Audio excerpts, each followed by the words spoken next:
வணக்கம் மக்களே, சற்று முன்னாடியான செய்தி ஒன்று வெளியாகுள்ளதாம். விஜய் பிரியங்கா காந்தி பேச்சுவார்த்தையில் சமரசமா? 6 மாநிலங்களில் பிரம்மாண்டமான கூட்டணியா தேசிய கட்சி ஆகிறதா தாவேகா?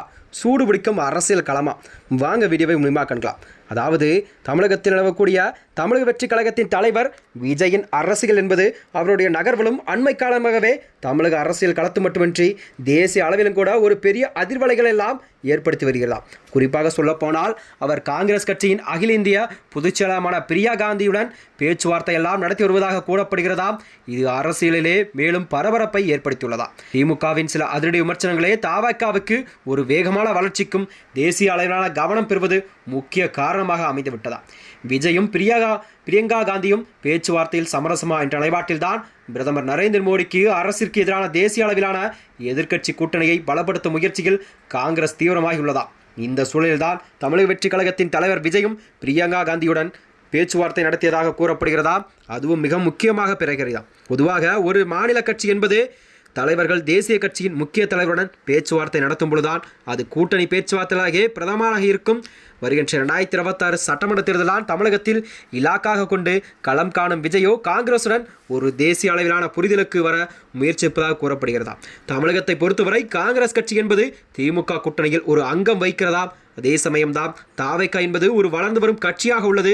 இந்த சூழலில்தான் பிரியங்கா காந்தி கூட விஜய் பேச்சுவார்த்தை ஒரு தற்காலிகமாக தேர்தல் கூட்டணிக்கு வித்திடலாம் என்ற பார்வையாகவும் பார்க்கப்படுகிறதா. மாநில மற்றும் தேசிய அளவிலான கொள்கை புரிதலுக்கு இது கண்டிப்பாக அடித்தளமாக அமையும் பட்சத்தில் தான் இதை பார்க்கப்படுகிறதா. உதாரணமாக சொல்லப்போனால் விஜயின் அரசியல் தாக்கம் என்பது தமிழ்நாட்டோடு நின்று விடாமல் மற்ற மாநிலம் கூட தனது செல்வாக்கை நிலையாட்ட விரும்புகிறார் என்ற ஒரு புதிய கோணத்தையும் தற்போது எழுந்துள்ளதா. தாவேகா என்பது ஒரு தேசிய கட்சியாக பதிவு செய்வதற்காக ஆரம்பகட்ட நகர்வுகளை தொடங்கியிருக்கலாம். தேசிய கட்சி என்பது அந்தஸ்தை பெற குறைந்தபட்சம் 4 மாநிலங்களில் மாநில கட்சியாக அங்கீகாரம் பெற்றிருக்க வேண்டும் அல்லது மக்களவைத் தேர்தலில் குறிப்பிட்ட சதவீத வாக்குகளை கண்டிப்பாக அந்த கட்சி பெற்றிருந்தால் மட்டுமே அந்த கட்சியை தேசிய கட்சியாக அறிவிக்கப்படும் என்று அரசு அறிவித்துள்ளதாம். காங்கிரசின் செல்வாக்கு மற்றும் கட்டமைப்பை பயன்படுத்திதான் தமிழ்நாட்டில் அல்லாது தென் மாநிலங்கள் கூட கேரளா, கர்நாடகா, தெலுங்கானா, ஆந்திரா மற்றும் புதுவை ஆகிய மாநிலங்களில் கண்டிப்பாக தாவேகாவின் செயல்பாடுகள் தொடங்கி ஒரு பரந்த எதிர்க்கட்சி கூட்டணியில் ஒரு பகுதியாக தன்னை நிலைநிறுத்தவே விஜய் கண்டிப்பாக அதற்கான முயற்சிகள் எல்லாம் பேச்சுக்களும் அடிபடுகிறதா. அதைத் தொடர்ந்தான் திமுகவின் சில முக்கிய பிரமுகர்கள் எல்லாம் தாவேகாவின் ஆரம்பகட்ட பயணத்தை பயணித்து மிகவும் கடுமையாக விமர்சிக்கிறார்களாம். இந்த வகையில்தான் அரசியல் கட்சிகள் விமர்சனம் என்பது விஜயின் ஆதரவாளர்களுக்கு ஒரு புதிய உத்வேகத்தை கொடுத்துள்ளதா. திமுகவை எதிர்கொள்ள நாம் இன்னும் தீவிரமாக செயல்பட வேண்டும் என்ற ஊக்கத்தை அவர்களுக்கெல்லாம் அளித்த நிலையில்தான் ஆளும் கட்சியின் சீண்டல் என்பது தாவேகாவின் அரசியல் பயணத்தையே மேலும் விரிவுபடுத்தும் செயலாக பார்க்கப்பட்டு வருகிறதா. இதனைத் தொடர்ந்தான் மொத்தத்தில் திமுகவின் ஆரம்பகட்ட விமர்சனம் என்பது தாவேகாவின் மாநிலமான இலக்கை தேசிய அளவான இலக்காக மாற்றியமைக்க ஒரு வினையூக்காக செயல்பட்டிருக்கலாம்.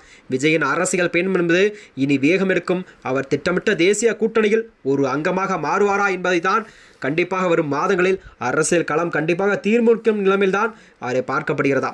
மேலும் இதுபோன்ற வீடியோக்களை தெரிந்து கொள்ள நமது சேனலை மறக்காமல் சப்ஸ்கிரைப் செய்து கொள்ளும். நன்றி, வணக்கம்.